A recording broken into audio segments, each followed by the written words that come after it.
আপনি কি আপনার স্ত্রীকে সংশোধনাগারে পাঠাতে চান, নাকি কেসটা উইথড্র করতে চান? ইওর অনার, আমরা যা করেছি মরিয়া হয়ে করেছি। বাবা মারা যাওয়ার পরে আমরা দুটো বোন পুরো ভেসে গেছিলাম, তাই করেছি। কয়েক বছর আগে একটা পাবে ঋষি ব্যানার্জি আর তার বন্ধুদের হাতে আমাদের দাদা মারা যান, দাদাকে খুন করা হয়।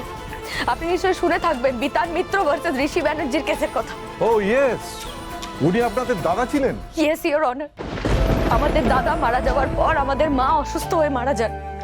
তারপর তারপর এই ব্যানার্জি বিল্ডার্স প্রপার টাকা না দেওয়ার জন্য আমার বিয়ে ভেঙে যায়। আমার বিয়ের দিনকেই আমাদের বাবা হার্ট অ্যাটাকে মারা যায়। একবার ভেবে দেখুন তো আমাদের দুটো বোনের অবস্থা কি হতে পারে তখন।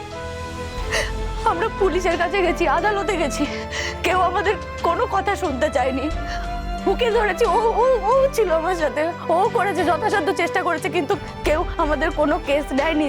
স্যার, আমরা কি করতাম বলুন তো?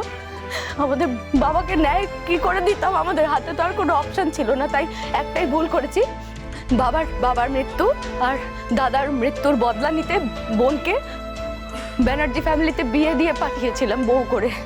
কিন্তু ট্রাস্ট মি, ব্যানার্জি ফ্যামিলিতে ঢোকার পরে আমরা সেরকম কোনো ক্ষতি করতে পারিনি। বিশ্বাস করুন ইওর অনার, আমরা কোনোদিনও আর কোনো অন্যায় করিনি। আমাদের বাবার মৃত্যুর শোকে আমরা এতটাই অস্থির হয়ে গেছিলাম যে আমরা একটা ভুল করে ফেলেছিলাম। আমাদেরকে দয়া করে ক্ষমা করে দিন।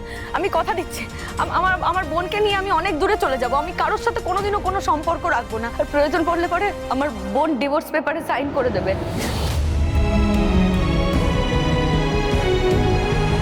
কারো কাছে কোনো দাবিও করব না আমরা।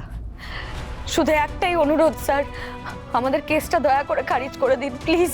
দাঁড়ান দাঁড়ান, এইভাবে মামলা খারিজ করা যায় না। যার উপর ঘটনা ঘটেছে ঋষি ব্যানার্জি, তিনি ঠিক করবেন কি করবেন। মিস্টার ব্যানার্জি, প্লিজ আপনি উইটনেস বক্সে আসুন।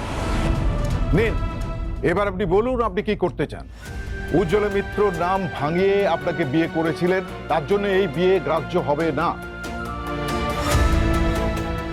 আপনি চাইলে এই বিয়েকে মান্যতা নাও দিতে পারেন।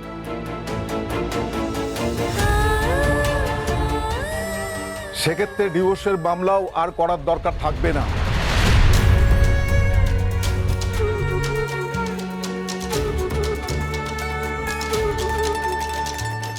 না না স্যার, আমরা অ্যাফিডেভিট করে নিজেদের নাম আইনতভাবে চেঞ্জ করে নিয়েছিলাম। সেটা আপনাদের উকিল বলছে না কেন? কি ব্যাপার ডিফেন্স কাউন্সিল, এরকম কোনো নথি থাকলে সেটা কোর্টে পেশ করেননি কেন? I am extremely sorry your honour. Nisha Mitra সত্যি কথাই বলছে। আইনত এখন ওনাদের নাম বিভা সেন এবং জ্যোতি সেন, এই তার কপি।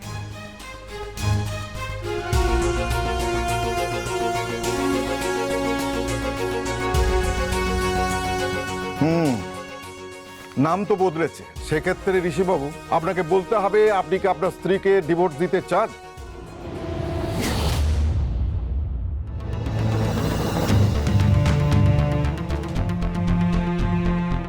যেহেতু বিবাহটা একটা পবিত্র বন্ধন আর আপনারা একসাথে বসবাস করেছেন, তাই কোর্ট আপনাকে আরেকবার ভেবে দেখার সুযোগ দিচ্ছে।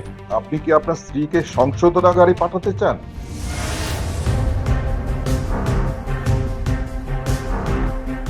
নাকি কেসটা উইথড্র করতে চান?